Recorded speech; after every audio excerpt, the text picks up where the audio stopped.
ఈరోజు చెప్పినా కదా 10 రోజులైంది నేను తోటలోకి రాక అని.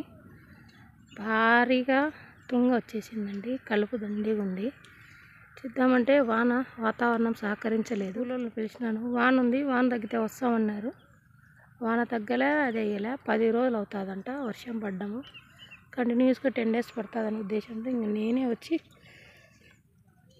అప్పుడు రొంత అని తీసేసుకుంటున్నాను. ఇంటి దగ్గర గోవాకు అడిగారండి, అందుకు గోవాకు పీక్కున్నా. కొంచెం కొత్తిమీర కూడా అడిగారు, కొత్తిమీర కూడా పీక్కున్నా.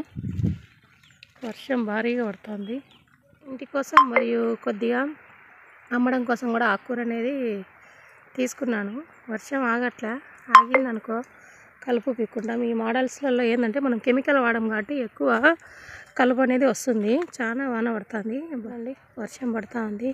ఈ 2 లైన్లు అయితే గిడ్డి పీకేసిన, చాలా ఉంది గిడ్డి. కూలోళ్ళకు వాన పడుతుంది, పిలవడం కూడా మనకు పద్ధతి కాదు, ధర్మం కాదు. సాయంత్రం పూట కనుక దొరుకుతారు, కానీ సాయంత్రం కూడా వర్షం పడుతూనే ఉంటుంది. ఏదో 10 రోజులు ఉందని చెప్పినారు వాతావరణ శాఖ. ఇప్పుడు కూడా కొద్దిగా చినుకులు పడుతూనే ఉన్నాయి.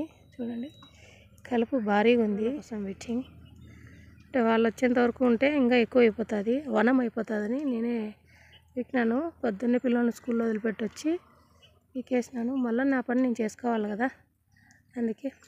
సరే అండి, ప్రతిదీ అప్డేట్ ఇస్తాను. ఈసారి దశపర్ణి కషాయం చేస్తాను, నిమాస్త్రం చేస్తాను, అవన్నీ మీకు వీడియో రూపంలో ఇస్తాను. ఓన్లీ నేచురల్ ఫార్మింగ్ సంబంధించిన అప్డేట్స్ ఎక్కువ ఈ ఛానల్లో వస్తాయి. Thank you so much.